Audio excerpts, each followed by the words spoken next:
Assalamualaikum warahmatullahi wabarakatuh. Bersyukur kepada Allah Subhanahu wa taala dengan tak henti-hentinya mengucapkan alhamdulillahirabbil alamin atas semua nikmat yang telah Allah berikan. Kemudian bersalawat kepada baginda Rasulullah sallallahu alaihi wasallam dengan lafaz Allahumma shalli ala sayyidina Muhammad wa ala ali sayyidina Muhammad. Alhamdulillah, berapa hari yang lalu kita tetap mendakwakan Al-Quran bisyifa, yang mana hal tersebut Allah izinkan saudara kita mendapatkan ujian dari Allah Subhanahu wa taala yang tidak terlepas dari ketika siapapun seorang hamba ketika minal husni fahuwa kazim, maka salah satu bentuk teguran bagi seorang mukmin yakni ada penyakit psikis non medis baru medis seperti itu. Dan hal ini ya atas izin Allah gerakkan niat beliau menemui kita. Alhamdulillah, baik sumbernya ataupun dalam jasadnya, alhamdulillah bismillah Allah izinkan, Allah angkat semua segala macam keburukannya seperti itu. Dan dari situ tidak henti-hentinya ya kena Al-Fakir sebagai seorang hamba yang tidak lepas daripada kelalaian, kehilapan, atau bahasa Jambinya lengah pun ya mendapat juga tamu tak diundang, wallahu alam, entah itu dari mana, tapi ya berbarengan seperti itu.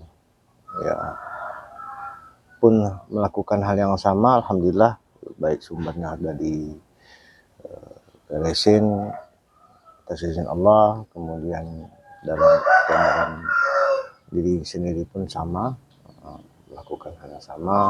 Dan alhamdulillah tadi ya, selain kepada kita beresin sumber, kemudian kita berbanyak inabah, kita mohon ampun kepada Allah, mulai dari ya mandi itu ya mandi tobatnya atau mandi kerondingnya diniatkan, kemudian ikhtiarnya juga dengan air, doanya dengan ruqyah standarnya atau 13 surah yang dibacakan, yang tidak terlepas daripada insyaallah bismillah mohon kepada Allah sebagai syifa. Kemudian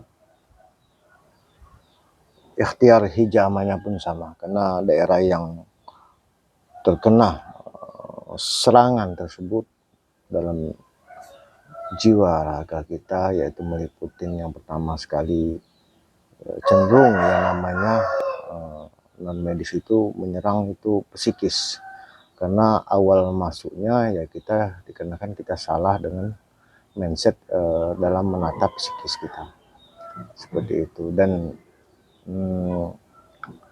dari sana pun diserang, kemudian berdampak kepada non medisnya, ya sudah pasti non medisnya masuk dan merusak organ-organ yang berhubungan dengan, yaitu salah satu Allah izinkan bentuk teguran dari Allah bahwasanya hal seperti itu ya salah di hadapan Allah. Dan dengan inaba mohon ampun kepada Allah, bismillah Allah izinkan, karena Allah Maha Pengampun, dan dengan syafaat kekasihnya yang selalu guru-guru kita sampaikan, kalaupun diri kita merasa Allah kabulkannya, tentu pasti rahmat Allah itu kita tidak ragu, maha luas, maha pengampun, pasti Allah izinkan. Namun kita ada ikhtiar yang mesti kita tidak terlepas daripada syafaatnya baginda Rasulullah. Maka dengan adanya tawasul tersebut ya, yang Allah pandang adalah kekasihnya, kita sebagai umatnya nyambung kepada baginda Rasulullah, maka atas syafaat baginda Rasulullah inilah yang Allah pandang, inilah Allah izinkan Al-Quran itu sebagai sifat itu berlaku sebagai kita seorang mukmin. Dan dari itu ya segar kembali dan siap untuk terus istiqomah mendakwakan Al-Quran bisifat. Dan insya Allah nih hari ini kita selain ikhtiar mendakwakan Al-Quran bisifat,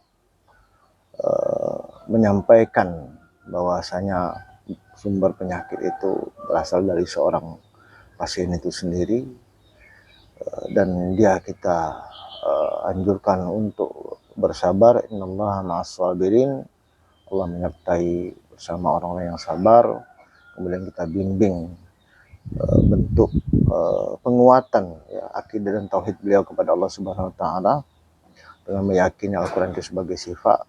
Lalu alhamdulillah binillah, baik sumbernya ataupun penyakit medisnya yang keluhan selama ini Allah izinkan binillah Allah angkat. Dan sekarang ini adalah tahapan kita hari ini insyaallah, punten para yai, para sahabat semua, ini selain pendampingan secara syariatnya atau secara spiritualnya, ada juga ikhtiar zahir yang lain. Ini berkenaan dengan syariat juga nih, syariat juga dalam artian ternyata membuat beliau, salah satu minal hawakalim tadi adalah beliau mendapatkan satu masalah berurusan dengan bank, dan bank tersebut ya menjadi beban bagi pikiran beliau dan sekeluarga. Maka dari situ juga salah satu sumbernya. Dan alhamdulillah pun kita plus dengan pendampingan secara hukum, kita akan dampingin beliau untuk mendapatkan haknya sebagai warga negara Indonesia yang baik, ya, yang selalu kooperatif, tetap bertanggung jawab, bahwasanya utang pokok itu ya sampai kapanpun harus dibayar. Namun berkenaan keadaan beliau kita dampingin, ada keringanan insya Allah. Ini kemarin 6 bulan beliau sudah mendapatkan keringanan untuk tidak bayar dulu, ditunda. Kemudian kita sambung lagi 6 bulan lagi. Insya Allah nanti setelah 1 tahun nanti kita akan minta kepada bank tersebut untuk hanya sanggup membayar pokoknya, itu pun semampunya. Mudah-mudahan dengan edukasi ini, penyampaian ini untuk siar ini menjadi suatu spirit bagi kita semua, tetap istiqomah mendoakan Al-Quran bersifat. Karena di luar sana banyak saudara kita membutuhkan pertolongan kita sesama muslim, yang bisa kita lakukan, yang dekat ya monggo kita lakukan. Dan bagi yang jauh ya mungkin banyak fasilitas yang bisa kita manfaatkan. Insya Allah nanti kita siap untuk saling berbagi ya, dalam niat untuk saling menguatkan spirit dalam hal baik itu syariatnya ataupun secara spiritualnya. Seperti itu dalam menghadapi apapun masalah, insyaallah la yukallifullahu nafsan illa wus'aha. Demikian yang bisa saya sampaikan. Wallahul muwaffiq ila aqwamit thoriq. Assalamualaikum warahmatullahi wabarakatuh. Salam dakwah Al-Quran bisifat, tetap semangat.